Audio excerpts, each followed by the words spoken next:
Mystérieuse, impalpable, vitale, l'électricité est partout.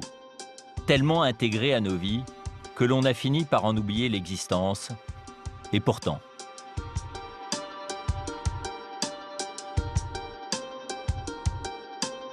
L'électricité est entrée dans nos vies il y a à peine plus d'un siècle.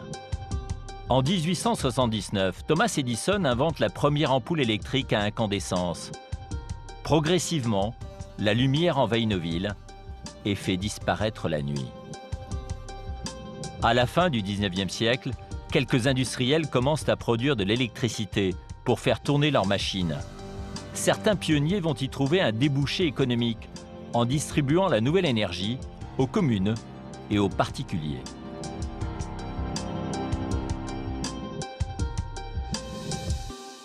Pour comprendre l'organisation de l'électricité, il faut comprendre qu'elle est née en fait par petites plaques locales. Au début, l'électricité, c'est des entrepreneurs locaux qui pouvaient avoir une centrale au charbon, une petite installation hydraulique et qui desservaient un territoire relativement limité. En général, c'était quelques quartiers d'une commune, ce qu'on appelait à l'époque des secteurs. D'ailleurs, le terme « se brancher sur le secteur » vient de là. Les secteurs, c'était l'unité élémentaire des entreprises qui géraient la distribution d'électricité. L'électrification commence par les centres-villes, souvent avec l'arrivée du tramway.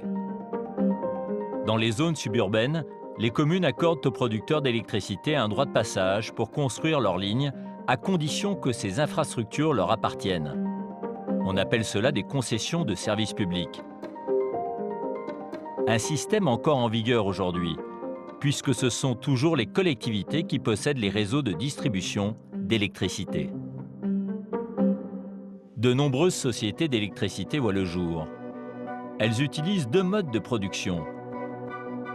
Se dessine peu à peu une carte de France de l'électricité, avec au nord une production basée sur le charbon, et au sud, sur l'eau des barrages, ce que l'on appelle la houille blanche. Mais jusqu'aux années 1910, la technologie ne permet pas le transport de l'électricité sur de longues distances. Les centrales se situent le plus souvent à côté des lieux de consommation. Les compagnies d'électricité n'imaginent pas encore de possibles interconnexions entre leurs réseaux. Au départ, les sociétés sont indépendantes les unes des autres et parfois, elles choisissent des options techniques différentes de façon à faire des barrières l'une contre l'autre. Le meilleur ou le pire exemple, c'est Paris. Paris est divisé en 6 concessions, avec une concession municipale au centre de la ville. Et on va trouver à Paris du courant continu, du courant diphasé, du courant monophasé, à 2 fils, à 4 fils, enfin bref. C'est un enfer technologique. Et il faudra des dizaines d'années avant de tout unifier en triphasé. Dans les années 1920, les usages de l'électricité se multiplient. Première plaque électrique, cireuse perfectionnée, machine à coudre Singer. Dans ce film publicitaire, une petite compagnie privée, la Chinonnaise d'électricité, propose son service de ménage à domicile afin de vanter les mérites de ses appareils électriques. Le problème, c'est qu'il n'y a pas toujours de prise. Alors on se débrouille comme on peut. L'électricité, donc à partir des années 1910-1920, va se transformer en profondeur. Le transport à longue distance commence à faire son apparition. Donc on peut dorénavant transporter l'électricité non pas sur quelques kilomètres, mais quelques dizaines et ensuite quelques centaines de kilomètres. Donc c'est une innovation majeure qui va beaucoup modifier les choses. Et associé à cette innovation, on a des centrales de production qui deviennent de plus en plus importantes, de plus en plus grosses, et donc qui vont pouvoir aussi desservir un territoire plus important grâce à ces réseaux de longue distance. C'est tout un mouvement de rationalisation qui va, on va dire, se mettre en place à partir des années 1910, ensuite 1920, 1930, où là, on a progressivement la constitution de grosses sociétés qui vont être d'abord des sociétés régionales et ensuite des grands groupes nationaux. Grâce au développement du transport longue distance, l'électricité s'étend partout. Elle s'organise entre la production dans les centrales le transport sur les lignes à haute tension et la distribution qui utilise la basse tension pour acheminer l'énergie jusque chez l'abonné. Entre les deux guerres mondiales, 5 grands groupes contrôlent les 2/3 du courant. Ils vont jouer un rôle majeur en adoptant les mêmes standards techniques et en connectant leurs réseaux. Une concentration inéluctable due à la nature particulière d'une industrie dont le produit, l'électricité, n'est pas stockable. Les années 20 et 30 voient se développer un réseau d'interconnexion nationale, d'abord avec le Massif central, et là les chemins de fer ont joué un rôle essentiel, car les chemins de fer voulaient électrifier leurs lignes et donc avaient besoin d'électricité. Donc on peut prendre l'exemple du Paris-Orléans, donc la gare d'Austerlitz aujourd'hui, et qui a permis d'électrifier et d'amener l'électricité vers Paris et tout le long de la ligne de chemin de fer, depuis le Éguzon jusqu'à Paris. L'interconnexion des réseaux permet la redistribution sur le territoire de l'électricité d'origine thermique et de l'électricité d'origine hydraulique. Pour piloter cette répartition entre demande et production, un premier dispatching national est créé dans les années 1930, rue de Messine à Paris. Dans ces postes généraux de répartition, les ingénieurs, par un jeu presque abstrait de l'esprit, équilibrent production et consommation grâce aux différents relais qui jalonnent le pays. On peut dire qu'en 1939, il y a un réseau interconnecté de grands transports qui ne touche pas le nord de la France, qui ne touche pas l'ouest, mais qui est déjà un beau réseau. D'ailleurs au point qu'en 1936, certains proposent la nationalisation du transport de l'électricité. Lors de l'exposition internationale de 1937, le pavillon de l'électricité et de la lumière illumine Paris. Sa réalisation a été confiée à la Compagnie parisienne de distribution d'électricité. Il constitue le point de départ du Tour de France de la lumière. Monsieur Paul Léon, commissaire général adjoint de l'exposition, souhaite bonne chance à la caravane du Tour de France de la lumière. Les monuments et les sites les plus remarquables de la France et de l'Afrique du Nord vont être ainsi illuminés successivement du 1er mai au 31 octobre. En 1938, l'État lance le plan des 3 milliards pour augmenter de 50% la production hydraulique et construire 4000 km de lignes de transport d'électricité. 1 750 millions de kilowattheures. Un programme qui va malheureusement être stoppé par la guerre. Pendant l'occupation, la France doit faire face à la pénurie. Les coupures sont fréquentes. On apprend aux Français à économiser l'électricité. Songez que la consommation de ce radiateur, fonctionnant seulement une demi-heure, permet d'effectuer le battage de 50 kilos de blé. Économiser l'électricité. À la Libération, la France est un pays exsangue. Une grande partie des infrastructures est à reconstruire. Pour relancer le pays, on nationalise les secteurs stratégiques comme la banque ou l'énergie. Charbon, gaz, pétrole et électricité tombent dans le giron de l'État. La loi de nationalisation intervient en 1946. Ce qui est intéressant, c'est qu'il y avait déjà eu des demandes. J'ai fait allusion au fait qu'on avait déjà parlé de la nationalisation du transport.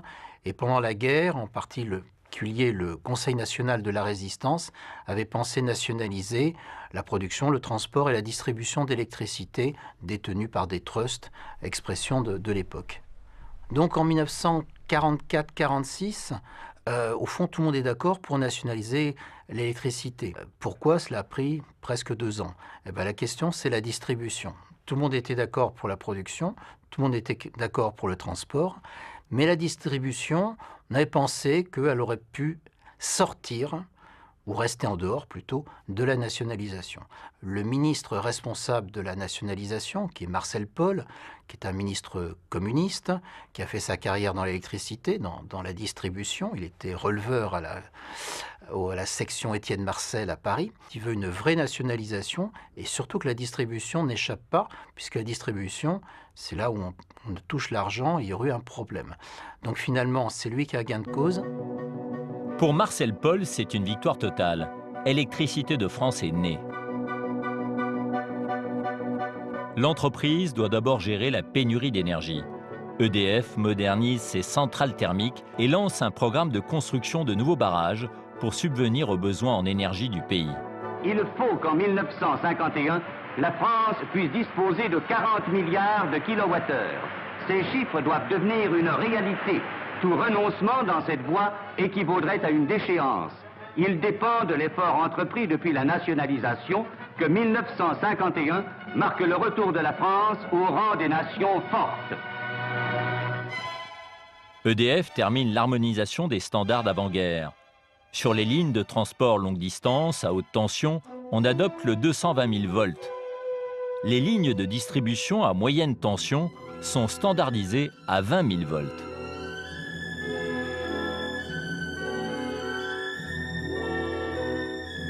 Enfin, EDF doit fédérer des équipes issues de plus de 1300 sociétés différentes.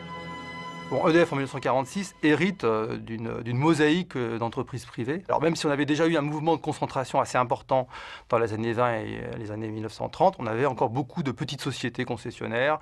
Donc vous pouviez avoir parfois par département 3, 4, 5 sociétés privées, donc organisées selon les secteurs. L'un des défis majeurs auxquels l'entreprise sera confrontée en 1946, ça va être d'intégrer ces différents secteurs et les agents qui travaillent pour ces secteurs. Il y avait deux grands groupes. Le groupe Mercier, qui côté la région parisienne, est plutôt le nord, et le groupe Pierre-Marie Durand, et qui venait plutôt de la région lyonnaise. Et quand je suis arrivé dans EDF, il était évident qu'il y avait les héritiers de Pierre-Marie Durand d'un côté, les héritiers de Mercier de l'autre, et qui ne s'aimaient pas beaucoup, parce qu'avant la guerre, c'était l'ennemi. Enfin, on se disputait les concessions de production, de barrage ou de distribution. Et donc, il y a eu effectivement, de la part des patrons d'EDF de l'époque, une œuvre de pacification très importante, qu'on oublie peu à peu de quel groupe venait tel patron d'ici ou là. Alors, ils ont œuvré, on a mélangé tout ça, et peu à peu, on a fini par oublier quel ennemi d'autrefois était le camarade de bureau d'en face. La culture EDF s'affirme, en particulier à travers la création d'écoles professionnelles.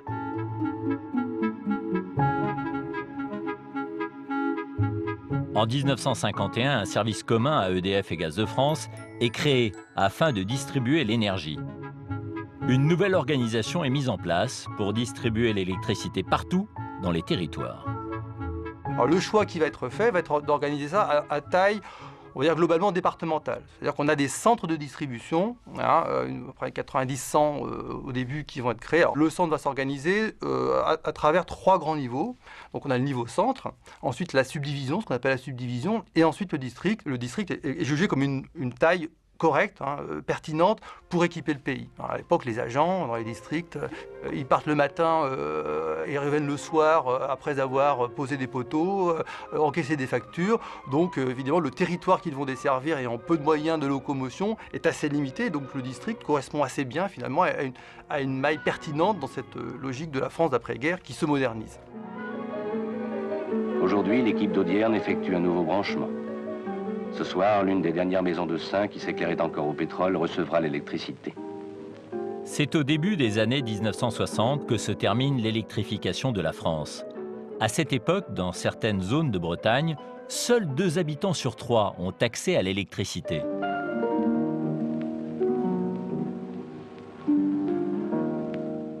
En 1955, le service de la distribution acquiert une véritable autonomie qui débouche sur la création de la Direction nationale de la distribution en 1957. Soucieuse de séduire toujours plus d'usagers, EDF envoie ses conseillères ménagères dans les campagnes afin de convaincre les derniers réfractaires des bienfaits du confort moderne. Le chauffe-eau suffit pour toute la maison. Quant à la dépense, elle est très faible. L'eau chauffe pendant la nuit, au moment où l'électricité coûte le moins cher. Grâce au chauffe-eau électrique, les Français découvrent les joies d'une douche chaude tous les matins. Chauffez votre eau, c'est plus pratique avec un chauffe-eau électrique. Chauffe-eau électrique, solution moderne. Les années 1950 sont aussi celles du mythique salon de l'électroménager, où les Français viennent rêver devant les derniers objets imaginés par Moulinex, Radiola ou encore Frigidaire. Ces esclaves modernes sont en vérité les rois de ce 26e salon. Triomphe du bouton et de la manette. Mais dans ce monde de la précision, il y a encore de la place pour un poète farfelu comme Louis de Funès, qui apparaît comme un cheveu sur la soupe. On arrive dans cette période qu'on a appelée globalement les 30 Glorieuses, qui est une période de très grosse consommation, donc de consommation d'électricité. On achète des produits électroménagers, on découvre le crédit, et le crédit très souvent était destiné à l'électroménager. Donc il y a un mouvement porteur. Et ce mouvement sera d'autant plus porté par EDF qu'il fera de la publicité.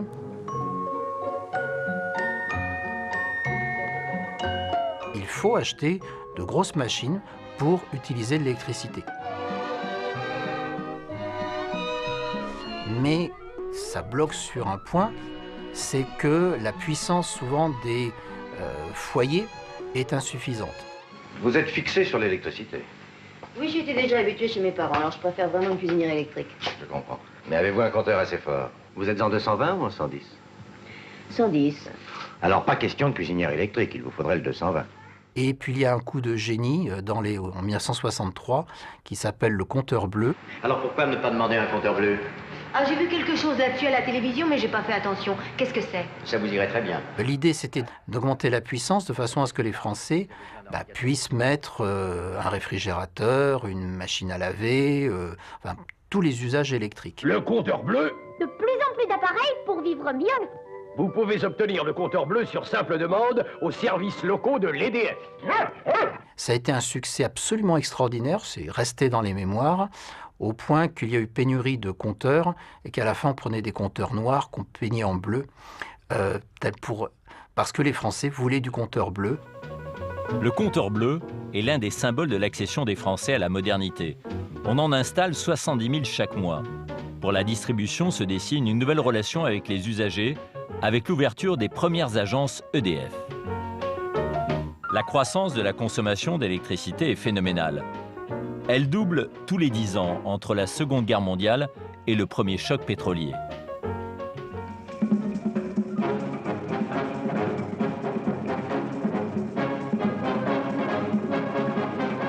On a beaucoup parlé de la fée électricité.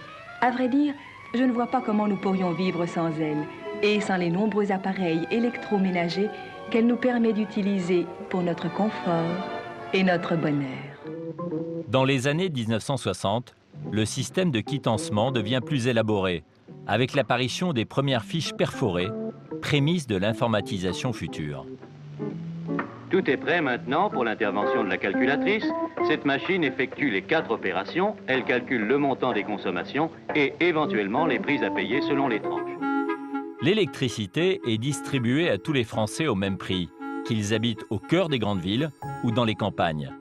C'est le principe de péréquation, l'un des fondements de la distribution d'électricité en France depuis 1946. Il y avait une sorte de fierté d'appartenir à un service public. C'est très clair, c'est les syndicats qui étaient assez marqués, il faut le reconnaître, par le communisme. L'idée de travailler pour que des gens s'enrichissent n'était pas dans leur philosophie. Par contre, travailler pour une entreprise qui travaille pour l'intérêt général, ça marchait. Et donc, dans la mesure où ils ont compris que notre système de tarification, que notre attitude devant les problèmes techniques et devant les fournisseurs est une attitude d'intérêt général, autant que possible, les syndicats ont peu à peu sympathisé avec la direction. Ça ne veut pas dire que les relations étaient faciles, mais il n'y avait pas de désaccord fondamental. Ils étaient d'accord pour que EDF réussisse. C'est quand même très important. Vous avez parlé les syndicats, même si vous emmerdent, sont d'accord pour que ça marche, ça change tout. C'est une entreprise où globalement, à chaque fois qu'il a fallu faire un très gros effort, et en particulier un gros effort d'équipement, la direction et les syndicats, ou en tout cas le syndicat majoritaire, sont toujours appuyés l'une sur l'autre parce qu'ils partagent les mêmes valeurs, le même état d'esprit de service public, et en allant plus loin, le même état d'esprit scientifique, productiviste. Donc on l'a vu à l'époque de l'hydroélectricité, et en faisant un saut dans le temps, on l'a vu aussi dans l'époque du nucléaire, et le nucléaire sera défendu par l'entreprise, mais en bloc, ce qui est quand même une grande particularité qu'on ne voit pas toujours dans toutes les entreprises. Dans les années 1970, la France se lance dans un programme de 13 centrales nucléaires de 1000 MW chacune. Le choc pétrolier de 1973 va en accélérer la construction. L'époque est désormais aux économies d'énergie. C'est la fin des 30 glorieuses, y compris pour la consommation d'électricité. Tirez le meilleur de vos kilowattheures, c'est un conseil d'Électricité de France. Même avant le premier choc pétrolier, que l'on date de 1973, l'idée du tout électrique, tout nucléaire, c'était le slogan de l'époque, était vraiment présente à EDF. Et en particulier pour développer les usages de l'électricité, car on sentait bien qu'un jour la cuisine serait complètement équipée, eh bien le chauffage électrique, ce qu'on appelait à l'époque le chauffage électrique intégré, serait un moyen de développer les usages. Le chauffage électrique intégré filtre l'air, le renouvelle, isole du bruit, laisse chacun libre de faire ce qu'il lui plaît. Avec le chauffage électrique intégré, les plantes revivent, les balais balaient moins, les odeurs s'évanouissent, les enfants... Pour EDF, les années 1970 sont également marquées par ce que l'on a appelé le tournant commercial. Le président d'EDF, Marcel Boiteux, va imposer une petite révolution sémantique aux électriciens. L'ouverture commerciale, qui quand elle est raisonnable est tout à fait souhaitable, a en même temps permis de mieux souligner le fait que l'usager n'est pas seulement un abonné qui est donc lié juridiquement à l'entreprise, mais c'est en même temps un client. J'ai demandé qu'on supprime le mot abonné et qu'on parle d'usager ou de client.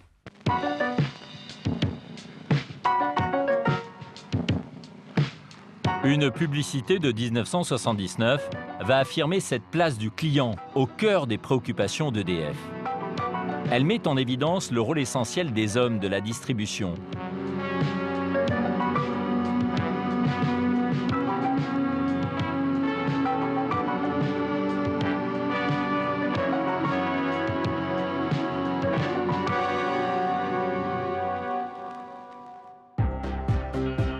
Dans les années 1980, les clients EDF se transforment définitivement en consommateurs électrodépendants.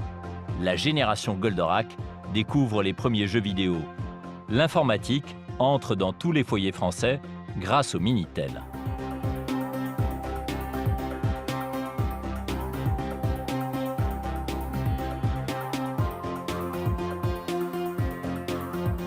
Les lignes sont désormais surveillées en permanence. Elles sont réparées sans couper le courant, afin d'améliorer le service. Le temps moyen de coupure chez le client passe de 10 heures par an en 1970 à moins de 100 minutes en 1994. Il est de moins de 75 minutes aujourd'hui. Désormais, 75% de l'électricité est d'origine nucléaire. Début des années 1990, EDF en fait le thème d'une série de pubs signée Étienne Chatiliez. Et si vous dansez, et si nous dansons là maintenant, c'est grâce à l'électricité, donc grâce au nucléaire. Grâce à l'électricité, donc grâce au nucléaire, vraiment? Tout à fait. Lucien? Il y a toujours quelqu'un. Parallèlement, la distribution poursuit sa mutation. Au milieu des années 1990, l'un des directeurs de la distribution, Pierre Dorès, décide de transformer le nom de la distribution, de la direction de la distribution, en EDF GDF Service. Ça n'est pas qu'un changement de nom, c'est véritablement un changement de stratégie. C'est dire aux gens, vous êtes au service du client, il faut le convaincre, il faut l'accompagner et il faut tenir compte de la concurrence. Ce changement est aussi un des changements qui a comme arrière-fond le fait que du côté de Bruxelles, de l'Union européenne, les choses changent et que la mise en concurrence viendra un jour ou l'autre. Et si l'entreprise reste, pour faire simple, l'entreprise des années 50-60, elle risque d'être prise à contre-pied par le développement de la concurrence au niveau européen. C'est alors que survient un événement exceptionnel qui va mettre à l'épreuve toute l'entreprise. Mesdames, Messieurs, bonsoir. Voici les titres de l'actualité de ce dernier lundi de l'année qui sera consacré à une édition spéciale avec tous nos correspondants sur la terrible tempête qui a balayé tout le nord du pays. 40 morts, 1 disparu. C'est en effet le dernier bilan que communique à l'instant la sécurité civile. Les dégâts sont considérables. 900 000 foyers sont toujours sans électricité ce soir. Sur le terrain, les équipes de la distribution sont en première ligne, parfois au mépris du danger. Une rafale de vent est arrivée et j'ai entendu des arbres tomber. Dans une nuit noire, quand on entend cela, je ne savais pas de quel côté ils venaient. Et j'ai commencé à entendre des arbres qui tombaient. Et là, la peur m'a pris. Et les ronces, je ne les ai plus sentis. Je suis parti en courant dans le bois, à l'opposé du bruit que j'entendais. On a eu beaucoup de chance de ne pas être coincé là, de ne pas avoir de mort ce soir-là, puisque la tempête a été extrêmement violente. Et il a fallu plusieurs jours pour qu'on s'aperçoive vraiment de l'étendue des dégâts. On voyait, quand on roulait, des flammes partout, des courts-circuits qui avaient des lignes, des arbres continuaient à tomber. Donc on disait, oh punaise, on va avoir un défaut là-bas. On n'avait plus de poteaux, plus de fils, que des arbres, un amoncellement d'arbres sur 5 mètres de haut, un enchevêtrement d'arbres les uns sur les autres. On ne peut même pas l'imaginer aujourd'hui, c'était quelque chose de jamais vu. Dans les jours qui ont suivi, on a eu énormément de renforts et de collègues de toute la France et de l'Europe, d'électriciens européens, et aussi de pompiers, de la sécurité civile, de France et d'Europe, qui sont venus nous filer un coup de main à s'en sortir. Nos collègues retraités, nos directions ont fait appel, ils sont arrivés le cœur sur la main, et ça fait chaud au cœur de revoir des anciens, et puis ça a été vraiment... grande solidarité de tout le monde, quoi. Je dis tout le monde, c'est vrai. La tempête va avoir pour conséquence directe une meilleure organisation des renforts, avec la création par le président d'EDF de l'époque, François Roussely, de la FIR, la force d'intervention rapide électricité. 2500 salariés mobilisables à tout moment, selon une organisation quasi militaire. La tempête du siècle accélère également l'enfouissement des réseaux. Aujourd'hui, plus de 40% des lignes RDF sont enfouies. Et c'est le cas de 90% des nouvelles lignes. Mais à partir du milieu des années 90, un autre bouleversement s'apprête à toucher le monde de l'électricité. Il a pour théâtre les couloirs du Parlement européen. Le fait que l'Union européenne ait un petit peu dans le collimateur les monopoles. Et quel est le monopole qui est le plus visible?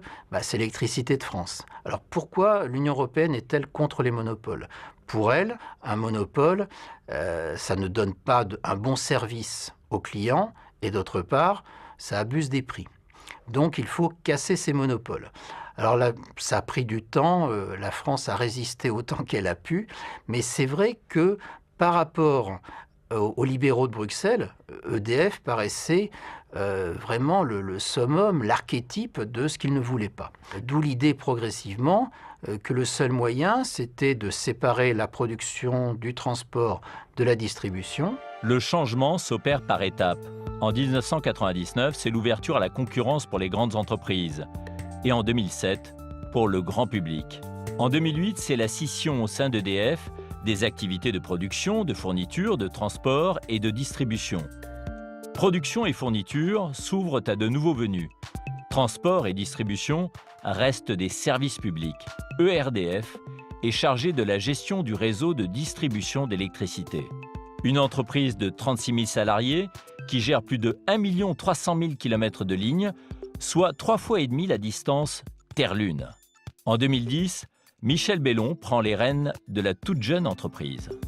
Le métier du distributeur reste le même, c'est-à-dire c'est toujours d'acheminer l'électricité et d'apporter l'électricité jusqu'au dernier mètre chez le client. Simplement, aujourd'hui, nous distribuons l'électricité, quels que soient les fournisseurs, quels que soient les producteurs et quels que soient les clients, et on le distribue à tous dans les mêmes conditions. Donc c'est un métier de service public, c'est une activité de proximité sur l'ensemble du territoire. Comme cela a été le cas plusieurs fois au cours de son histoire, la distribution d'électricité doit aujourd'hui faire face à de nouveaux enjeux technologiques et sociétaux.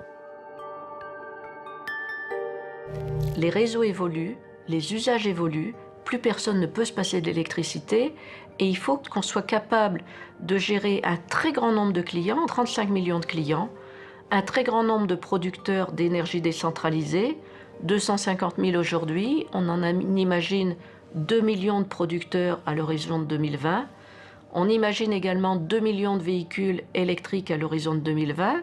Et tout ça, il va falloir le piloter et faire en sorte qu'à tout moment, le client soit satisfait et ait accès à une électricité de qualité.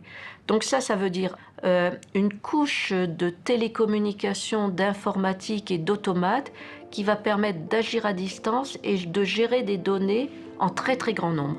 Accueillir des millions de voitures électriques au sein du réseau, mais aussi la production décentralisée d'énergie intermittente, comme le photovoltaïque ou l'éolien, est impossible sur un réseau qui n'a pas été prévu pour cela. L'avenir est donc désormais au réseau dit intelligent, ce que l'on appelle les smart grids. Le modèle encore sur lequel nous avions construit le réseau, il est basé sur le fait que vous, en tant que consommateur, ou moi en tant que consommateur, j'arrive à la maison, j'allume la lumière, j'allume ma télévision, je ne me pose pas la question si l'électricité elle est disponible ou elle n'est pas disponible. Je ne me pose pas la question. Et c'est à la production derrière qui doit s'adapter, parce qu'il y a une règle physique dans le système électrique qui est que à chaque instant, seconde après seconde, 24 heures sur 24 heures, 365 sur 365, on doit assurer l'équilibre entre ce qu'on produit et ce qu'on consomme. Il doit être strictement égal. Et si jamais on rompt cet équilibre-là, le risque est justement les fameux blackouts, les pannes généralisées. Donc c'est une contrainte physique, c'est une réalité physique avec laquelle on doit travailler.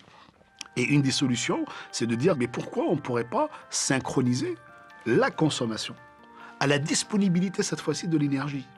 Donc du coup, il faut faire participer le consommateur final qui auparavant était passif, mais maintenant il faut le faire participer dans la chaîne énergétique.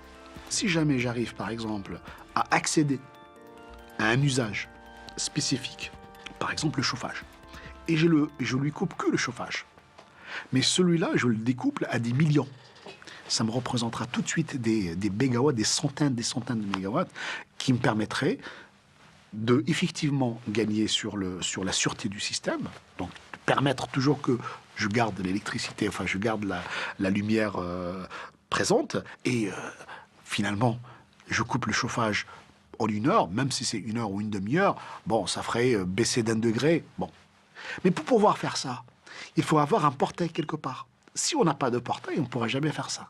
Et c'est là où l'importance capitale d'un compteur communicant, parce que ce compteur communicant, c'est le portail qui permet de communiquer avec l'utilisateur final et avec le système, puisqu'elle doit être bidirectionnelle. Donc sans cette brique élémentaire, on ne pourrait pas imaginer tout ce type de solution. Elle est indispensable, absolument indispensable. Cette première brique des smart grids, c'est Linky, le compteur intelligent, déjà expérimenté auprès de 300 000 clients. Comme le compteur bleu des années 1960, Linky constitue la clé d'entrée à de nouveaux modes de consommation. Avec des clients d'un nouveau style qui produisent eux-mêmes de l'électricité, qui roulent en voiture électrique et accèdent directement à leur consommation en temps réel. À terme, Linky sera installé chez 35 millions de Français. L'épopée des réseaux du XXIe siècle ne fait que commencer.